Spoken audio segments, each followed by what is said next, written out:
This lesson is on basic accounting.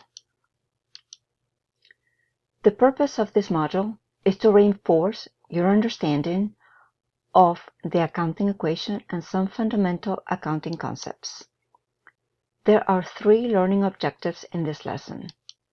Learning objective number 1 is to analyze the effects of economic transactions using the accounting equation. The accounting equation is the foundational principle of double-entry bookkeeping, stating that a company's total assets are equal to the sum of its liabilities and shareholders' equity. This principle ensures that the balance sheet remains balanced as every transaction affects at least 2 accounts. The elements of the accounting equation are assets, liabilities, and stockholders' equity. Assets are probable future economic benefits.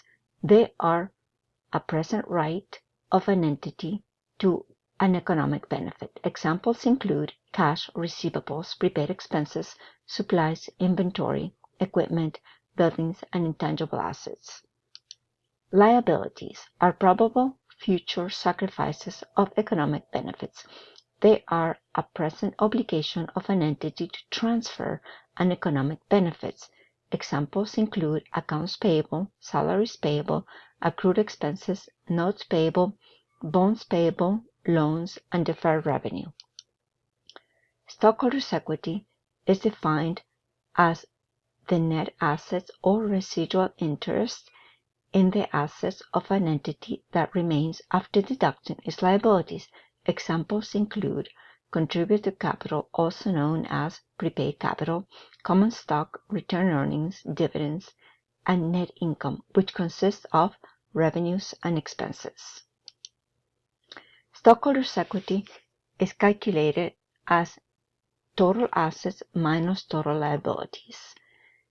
Stockholders' equity has 2 main components, contributed capital and retained earnings.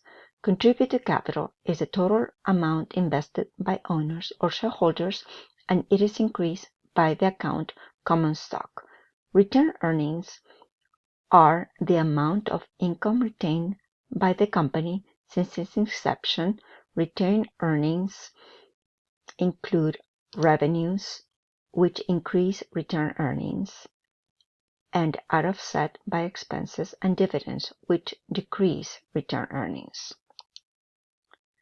Learning objective number 2 is to understand what accounts represents in the accounting system. Accounts are building blocks of any accounting system, serving as the foundation for recording, categorizing, and summarizing financial transactions. These records provide businesses with the information they need to evaluate the financial health, comply with regulatory requirements, and make informed decisions.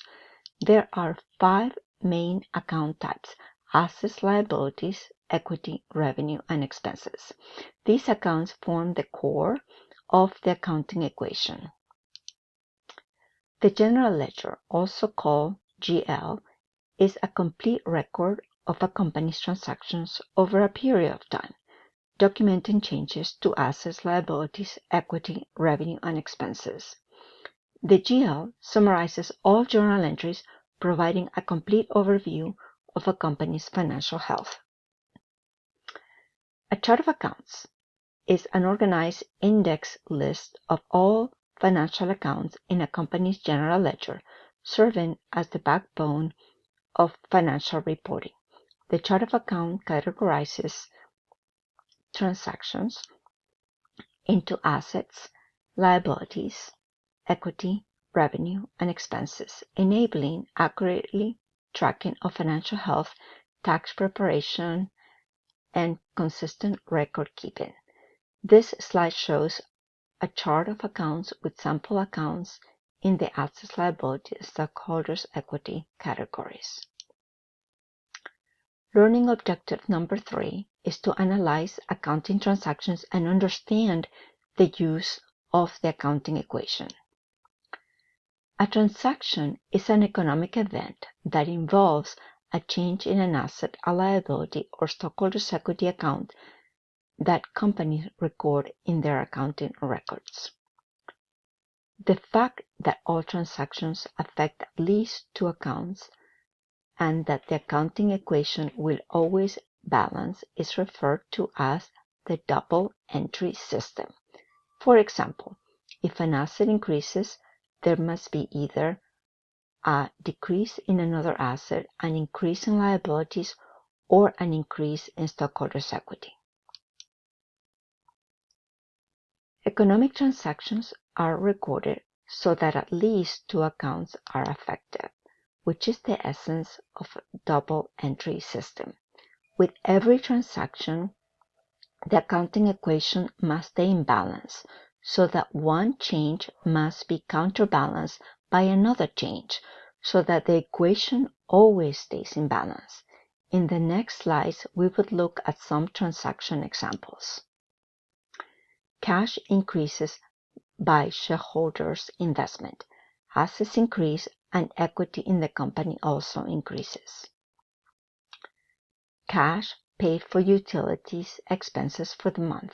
Cash decreases and the utilities expense increases. When expenses increase, return earnings or stockholders' equity decrease. Equipment is purchased through a notes payable. Assets increase and liabilities increase. Salaries expense is accrued for the month. Salaries expenses and accrued liabilities increase. When expenses increase, return earnings decrease. Payment is made to accounts payable. Cash and liabilities decrease.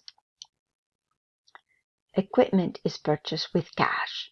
One asset increases for equipment and another asset, cash, decreases. There are many other possible variations as long as the accounting equation remains in balance. Let's look at this assessment. When a company has net income, the return earnings are increased by the difference between A. Sales and expenses, B. Sales and liabilities, C. Revenue and expenses, D. Revenue stockholders' equity. The answer is C. Revenue and expenses, because the net income on the income statement must equal the net effect of revenue and expenses on return earnings. These are the references used for this lesson.